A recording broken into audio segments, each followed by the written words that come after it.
അത്യന്തം ഭീതി നിറയ്ക്കുന്ന ഒരു സാഹചര്യമാണ് മണിപ്പൂരിലുള്ളത്.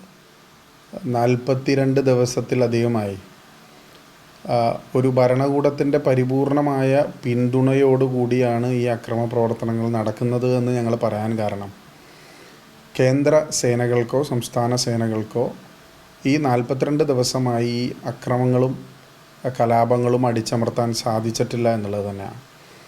ഞങ്ങൾ ഇംഫാലിൽ ചെന്ന ഞങ്ങൾ പല സ്ഥലങ്ങളിലുമായി പല ജില്ലകളിലുമായി ക്യാമ്പുകൾ സന്ദർശിക്കുകയുണ്ടായി. ലോ ആൻഡ് ഓർഡർ സിറ്റുവേഷൻ പരിപൂർണമായി തകർന്നിരിക്കുകയാണ്. അവിടെ മേത്തി വിഭാഗത്തിലുള്ള സ്ത്രീകളും കുക്കി വിഭാഗത്തിലുള്ള സ്ത്രീകളുമാണ് വാഹനങ്ങൾ തടഞ്ഞു നിർത്തി പരിശോധന നടത്തി വാഹനങ്ങളും ബാഗുകളും എല്ലാം പരിശോധിക്കുന്നത്. അതുകൂടാതെ പാരാമിലിറ്ററി ഫോഴ്സും സംസ്ഥാന പോലീസും ഈ പ്രവർത്തനങ്ങൾ ചെയ്യുന്നുണ്ട്. പക്ഷേ വേണ്ടത്ര മരുന്നുകളോ ഭക്ഷണമോ അടിസ്ഥാന സൗകര്യങ്ങളോ വസ്ത്രങ്ങളോ ഒന്നും എത്തിക്കാൻ ഭരണകൂടം നേതൃത്വം കൊടുക്കുന്നില്ല. പല NGOസും ക്രൈസ്തവ സഭകളുടെ ഡോൺ ബോസ്കോ പോലുള്ള സ്ഥാപനങ്ങളും കാരിത്താസ് ഇന്ത്യ പോലുള്ള സ്ഥാപനങ്ങളൊക്കെയാണ് മിസോറാം വഴി ഐസ്വാൾ ബോർഡർ വഴി ഈ കുന്നുംപുറത്തുള്ള ഹില്ലി ഏരിയാസിൽ രക്ഷാപ്രവർത്തനങ്ങളും ക്യാമ്പുകളിലേക്കുമൊക്കെ സാധന സാമഗ്രികൾ എത്തിക്കുന്നത്. അപ്പോൾ നമ്മൾക്ക് കാണാൻ കഴിഞ്ഞൊരു കാര്യമെന്ന് പറയുന്നത്, ഇത് ക്രൈസ്തവ സഭകൾക്കും സ്ഥാപനങ്ങൾക്കും എതിരെ ഉള്ള ഓർഗനൈസ്ഡ് ആയിട്ടുള്ളൊരു ക്രൈമും ലൂട്ടുമാണ്. ഇപ്പോൾ saint Paul's pastoral training centre എന്ന് പറയുന്ന ഇംഫാൽ സിറ്റിയുടെ നടുക്കുള്ള ഒരു സ്ഥാപനം പരിപൂർണമായി തകർത്തിരിക്കുകയാണ്. ഗ്യാസ് സിലിണ്ടറുകൾ തുറന്നു വെച്ചിട്ട് തീവയ്ക്കുകയാണ്, വാഹനങ്ങൾ തീവയ്ക്കുകയാണ്. Saint Joseph higher secondary school എന്ന് പറയുന്ന SABS സഭ നടത്തുന്ന ആർച്ച് ഡയസിൻ്റെ കീഴിലുള്ള സ്ഥാപനം, സിസ്റ്റേഴ്സ് നടത്തുന്ന മാനേജ് ചെയ്യുന്ന സ്ഥാപനം 40 വർഷം പഴക്കമുള്ള നഗരത്തിൽ ഉന്നത വിദ്യാഭ്യാസവും പ്രാഥമിക വിദ്യാഭ്യാസവും കൊടുക്കുന്ന ഒരു പ്രധാനപ്പെട്ട കേന്ദ്രമാണ്.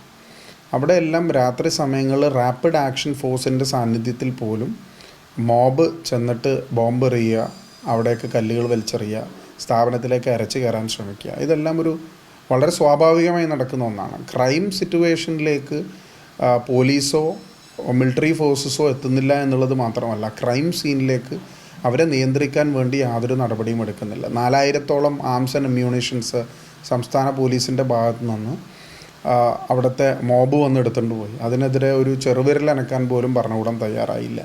അമിത്ഷാ കേന്ദ്ര ആഭ്യന്തര വകുപ്പ് മന്ത്രി അവിടെ ചെന്നിരുന്നു. അദ്ദേഹവും ഇത് നേരിടുന്നതിൽ വലിയ പരാജയം നേരിട്ടിരിക്കുകയാണ്.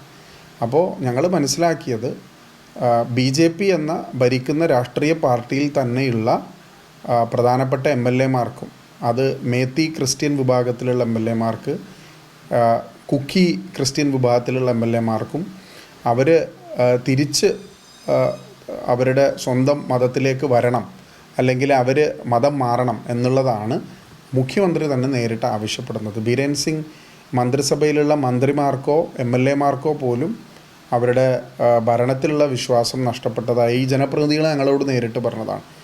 ഈ ക്യാമ്പുകളിൽ ഞങ്ങൾ പോയി, വലിയ ആശങ്കയാണ് ജനങ്ങൾക്കുള്ളത്. അവർക്കിനി എങ്ങനെ ജീവിതം, അവരുടെ പഠനം മുന്നോട്ട് കൊണ്ടുപോകാൻ സാധിക്കുമെന്നുള്ള വലിയ അനിശ്ചിതാവസ്ഥയിൽ മണിപ്പൂർ നിൽക്കുകയാണ്. പക്ഷേ പുറം ലോകം ഈ വാർത്തയൊന്നും അറിയുന്നില്ല. കാരണം 42 ദിവസമായിട്ട് ഇൻ്റർനെറ്റ് വിച്ഛേദിച്ചിരിക്കുന്നു.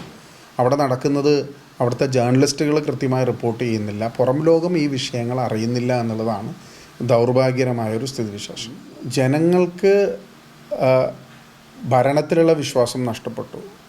ഭരിക്കുന്ന സർക്കാർ കലാപം അടിച്ചമർത്താനോ അല്ലെങ്കിൽ law and order situation maintain ചെയ്യാനോ ഒന്നും തന്നെ ചെയ്യുന്നില്ല. മറിച്ച് ഒരു ഭാഗത്ത് കലാപകാരികൾക്കുള്ള എല്ലാ സഹായവും നൽകുന്നത് സർക്കാരാണ് എന്നുള്ള വലിയ ആക്ഷേപമുണ്ട്. അപ്പോൾ ഇത് വലിയ തോതിലുള്ള ഒരു വലിയ ക്രൈസിസാണ്. രാഷ്ട്രപതി ഭരണം ഏർപ്പെടുത്തുക എന്നുള്ളത് അവിടുത്തെ ഒരു വലിയ ആവശ്യമാണ്.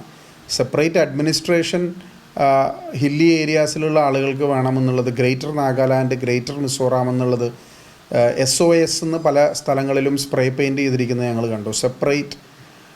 സെപ്പറേഷൻ ഒൺലി സൊല്യൂഷൻ എന്നാണ് അവർ പറയുന്നത്. അത് വിഭജിക്കുക എന്നുള്ളതാണ് അവരുടെ ആവശ്യം. ഹില്ലി ഏരിയയിലുള്ള ആളുകൾക്ക് അഡ്മിനിസ്ട്രേറ്റീവ് പർപ്പസസിന് വേണ്ടി താഴേക്ക് വരാൻ പറ്റാത്തൊരു സ്ഥിതിവിശേഷം.